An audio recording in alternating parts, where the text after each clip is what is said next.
Нийгмийн эрүүл мэндийн үндэсний төвийн эрдэм шинжилгээний ажилтан Майз Цэгтэй тамхины хор хөнөөлийн тухай өнөөдөр ярилцсанаа. Тэгэхээр тамхи гэж юу юм бэ?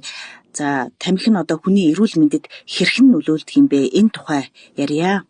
За тамхи гэдэг маань өөрөө маш хортой донтуулах үйлчилгээтэй юм бүтээгдэхүүн. За хэдийгээр хуулиар одоо зөвшөөрөгдсөн ч хэрэглэгч одоо 2 хүндэтгэмийнхаа нэгний амь насанд хүрдэг ийм одоо хортой бүтээгдэхүүн. За найрлагын хувьд бол 7000 гаруй химийн нэгдэл агуулдаг. Үүнээс 250 нь бол эрүүл мэндэд хортой. За 69 нь бол хор тавдар үүсгдэг гэдгийг бол одоо батлагдсан ийм бүтээгдэхүүн. Тамхиг яагаад хэрэглэдэг юм бол тамхи татахгүй байж болдгоо мүү? Хэрвээ тамхи татахгүй байж болдгоо юм бол одоо энэ тамхи бол сэтгцэд нөлөөлдөг, донтуулдаг ийм одоо зүйл байх нь уу? Хамгийн түрүүнд энэ бол одоо тамхинд донтох өвчин, тийм ээ, сэтгцийн өвчнийг үүсгэдэг. Олон улсын өвчний ангиллаар бол F17 гэсэн одоо донтох эмгэг гэж үздэг. За энэ бол одоо никотин хэмээх маш хүчтэй донтуулах процесс үүдэлтэй.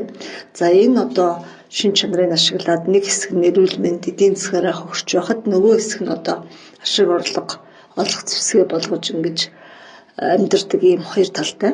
За тэгээд эрүүл мэндийн хувьд бол ямар нөлөө үзүүлдэг вэ гэхээр зүрх судасны системийг бол одоо маш хүчтэй гэмтээдэг. За энэ нь бол судасны одоо уян хатан чанарыг алдагдуулаад за тэгээд цусыг төрөлөөлөх, бүлэн үүсгэх, артерийн даралт ихсгэх, за тэгээд зүрхний шигдээс тархины харвалт гэдэг хүндрэлүүдэд хүргэдэг. За үүнээс гадна одоо амьсгалын замын одоо архаг өвчнүүдийн их суурь болдог. За ялангуяа одоо ханиад томоогоор ойрхон хүрэх, за уушгины хатгаа, тэгээ архаг бүглэрт өвчин, гуурсан хоолой, бактери өвчнийг үүсгэхэд гол нөлөөтэй. Мөн сүрийн өвчнийг одоо дамжруулж явцын төрөсгдөг. Халдварт бус өвчнөөс гадна амьсгалын замын халдвар өвчнийг бол одоо үүсгэхэд дөхөн болж байна. Жишээлбэл одоо өнөөдөр COVID-19 тийм ээ өвчний цар тахлын энэ үед бол тамхи татдаг хүмүүс бол одоо илүүтэй 1.4 дахин илүү өвчлөөд 2 дахин илүү хүндэрч байна гэсэн судалгаа байгаа. Яагаад вэ гэхээр тамхи одоо татдаг хүн жишээлбэл нэг өдөрт 10-аас 15 ширхэг тамхи татдаг хүн өдөрт 130-аас 160 удаа гараа ам хамралтаа хүргэж байдаг. Тэгээ энэ бол халдвар авах шалтгааныг нэмэгдүүлээд за тэгээд өвдөх ягаад гэвэл одоо нөгөө хавсарсан өвчин ихтэй байдаг учраас хүндрэх эрсдэл нь бол өндөр байна гэж үзэж байгаа. Түүнээс гадна одоо хавдар өвчний гол эрсдэлт хүчин зүйл уушгины хавдраар өвдсөн 3 хүндэтгэмийн 2 нь бол одоо тамхи татдаг анамнестай байдаг. За уушгины хавдраас гадна одоо хоол боловсруулах замын эрхтний хавдар, улаан хоолой, ходоод нойр булчирхай хавдар, бүдүүн гэцний хавдар. За үүнээс гадна одоо нөхөн өвчин эрхтний умаа үзүүрний хавдар, давсагны зэрэг одоо ийм хавдруудыг үүсгэхэд бол гол хүчин зүйл болдог. За тэрнээс гадна одоо ясны сэргэгчлэлт үүсгэн дархлаа бууруулах юм нөлөөтэй. За мөн арсны төрлийн өвчнүүдийг одоо үүсгэдэг тийм ээ. Дам тамхиталт гэж одоо юу хэлдэг юм бол за үүний хор уршигын тухай бас сонсогчдод ойлголтыг өгөх зүйтэй баха. Тамхи татдгүй мөртлөө хажууд одоо тамхи татж байгаа хүний утаагаар амьсгалахыг бол 2 дахь дам тамхиталт. За үнэр тортгоор одоо амьсгалахыг бол 3 дахь дам тамхиталт гэж нэрлэдэг. За дам тамхиталтанд одоо хамгийн их өртдөг хүмүүс бол хүүхдүүд байдаг. За ялангуяа тамхичин аав ээжийн хүүхдүүд бол одоо тамхичин ээжээс төрсэн гараагүй байхдаа эндэх ураг зулбах. За түүнээс гадна одоо жим багтай төрөх гараад одоо 1 сарын дотор тодорхойгүй шалтгаанаар нас барах. За тэгээ уушгины одоо хатгаа өвчнөөр хүндрэх. За тэгээ том болоод одоо уушгины архаг бүглэрт өвчнөөр өвдөх ийм эрсдлийг дагуулдаг. За тэгээд хүүхдийн одоо 3 төрлийн хавдар, тархины, цусны, тунгалгийн булчирхай хавдар бол дам тамхиталтаас үүдэлтэй гэж үздэг. За тэгэхээр ийм одоо эрүүл мэндэд маш аюултай ийм бодис байна. Тамхитай холбоотой дэлхийн нийтийн судалгааны үзүүлэлтээс дурдвал дэлхийд дээр 1 тэрбум гаруй тамхичид байгаагийн 80% нь одоо хөгжил буурай, хөгжингүй хөгжиж буй орнуудад, орлого багтай орнуудад амьдарч байна.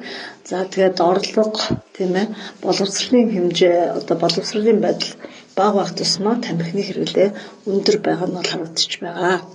Эдийн засагт нөлөөлнө, эрүүл мэндэд нөлөөлнө.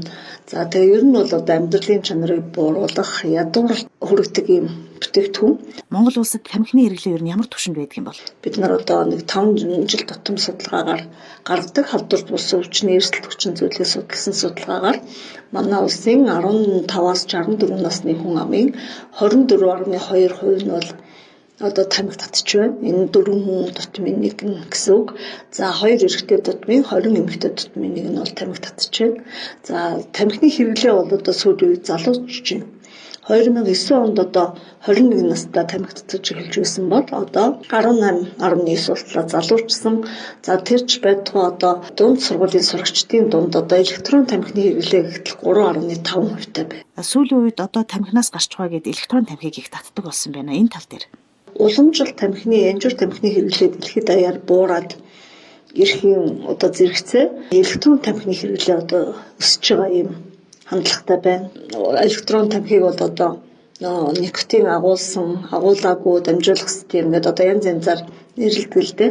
За тэгээ энэ электрон тамхины одоо гол хүмүүсийг төөрөгдүүлээд байгаа зүйл нь өнөр амт оруулагчтай. За тэгээд чамин хийцтэй. За тэгээд ялангуяа одоо бие биенийгаа залуучууд даган дуурайх. За тэгээд одоо хэлбэр дүрсийн хувьд ч гэсэн одоо өдөр тутмын хэрэгэлдэг тэдний флаш, үзэг гэдэг юм уу, ургуулын бодогч гэдэг юм уу. Тэдний сонирхлыг татахыц одоо ийм байдлаар үйлдвэрлээд за тэгээд тамхи татаж одоо үзэг үгнийг татах сонирхлыг төрүүлж байна. За татаад эрхчингүүд үргэлжлүүлээд авах одоо сонирхлыг бас төрүүлж байна л да. Одоо сурчлагын юугаар за тэгээд сурчлагаар бол юу гэж одоо хэлдэг вэ гэхээр тамхинаас гаргадаг одоо эрүүл мэндэд хоргооч гэдэг юм уу хор багтаа гэдэг ингээд янз янзаар сурчилдаг. За энэ бол зүгээр маркетингийн арга. За энд бол одоо сүүлийн үед бол хүүхэд залуучууд ялангуяа охтууд одоо автж байгаа нь бол туйлын харамсалтай байна. Тэгэхээр ер нь бол одоо энэ цар тахлын үед бид нэр тамхины хариулнаас татгалзах аргыг бол сонгох зүйл дээ. Тэгээд тамхинаас татгалзах хамгийн одоо шулуухан гэдэг юм уу амархан зүйл бол тамхинаас шууд татгалзах. Тамхиа хаях тийм ээ. Тамхинаас татгалзахад бас оройтхгүй гэж үздэг. Ер нь бол тамхи татсахад бол одоо наслах ёстой. Наснаас бол 10-аас 15 жилиг бол хороож байдаг. Тийм учраас одоо тамхинаас гарах нь бол одоо хамгийн зөв эрүүл мэндэ одоо дэмжсэн арга. Ер нь тамхинаас гарах ямар арга зам байна вэ? Шууд татгалзах арга байна. За тэгээ ерөнхийдөө олон аргууд бий л дээ. 6Z старт гэдэг олон аргууд байдаг. За энэ аргаас бол ерөнхий зарчим нь бол одоо нөгөө тамхинаас гарах өдрөө зарлах тийм ээ. Өөртөө одоо амлалт бий болгох гэсэн үг. За тэгээд зайлсхийх тамхинд одоо татагдах тэр орчнуудаас холдох ялангуяа ажлын байранд татдаг бол одоо хамт тэр татдаг хүмүүсээс холдох гэртээ ирээд одоо янз бүрийн тамхины үнэртэй асаагаар өдөр байх юм бол тэрийг одоо нүднээс хол байлгах.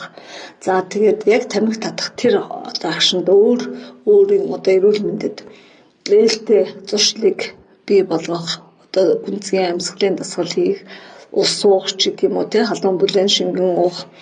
За тэгээд одоо алхах, шүршүүрд орох гэдэг зөв хоббитой болох гэсэн үг тийм ээ. Тэгээ өөртөө одоо сүсшиглэж залбирах, бие чадна гэдэгтээ итгэлтэй байх.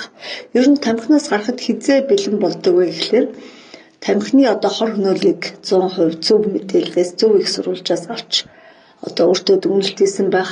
За тамхинаас гарахын ашиг тусыг бас боддоор үнэлж чадсан байх. За тэгээд би өөрөө чадна гэдэгтээ өмнөдөө 100% итгэлтэй байх юм бол хүн тамхиа хийж чаддаг байгаа. Тийм учраас одоо хэрвээ энэ одоо мэдээллийг авч чадахгүй өөрийгөө зоригжуулж чадахгүй бол та бүхэн өрхийн одоо эмнэлэгтээ очиад үнгүү сэтгэл зүйн зөвлөгөө авах бүрэн боломжтой. За тэгээд тестээр одоо хэр одоо никотины хамааралтай байгаагаа тодорхойлох шалгуулах ёстой. За тэгээ хамаарал үнэхээр өндөртэй хавсарсан өвчтэй хүмүүс бол яг одоо 2 дугаар шатлын эмнэлэгт сэтгцийн эмчийн хяналтанд бол одоо бусад тийм ээ никотин орлуулах эмчилгээний тусламжтайгаар одоо гарах юм боломжтой байгаа. За тэгээ та бүхэнд баярлалаа. Та бүхэн эрүүл мэндэд дэмжээрэй. Өөрийнхөө болон гэр бүлийнхээ эрүүл мэндэд хариуцлагатай хандаарай гэж хэлэх байна. За баярлалаа. Нийгмийн эрүүл мэндийн үндэсний төвийн эрдэм шинжилгээний ажилтан Май Цэцэг тамхи хүний эрүүл мэндэд хэрхэн нөлөөлдөг болоод за түүнээс яаж татгалзах гарах арга замыг та бүхэнд зөвлөлөө.